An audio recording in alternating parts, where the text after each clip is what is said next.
पुन्हा एकदा कमल खिललेला आहे,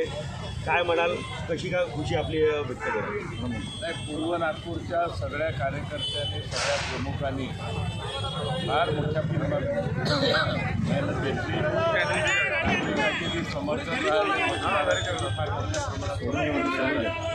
आमच्या लाडक्या बहिणींनी फार मोठ्या प्रमाणात सहकार्य आणि त्यामुळे आम्ही 1 लाखाच्या वरती लीडच्या वरती यशाच्या श्रेयतून यशाचे श्रेय पूर्व नागपूरच्या जनतेला आहे, आमच्या सगळ्या कार्यकर्त्याला आहे, आमच्या सगळ्या प्रमुखाला आहे आणि विशेष करून आमचे नेते नितीनजी गडकरी आणि फडणवीस साहेबांच्या माध्यमातून एक सामान्य कार्यकर्त्याला पुन्हा त्यांनी संधी देऊन आणि पुन्हा विधानसभेमध्ये पाठवण्याचं काम केलं आणि मतदारांनी विकासाच्या मुद्द्यावर मतदान केलं आणि लाडकी बहिणींनी सहभाग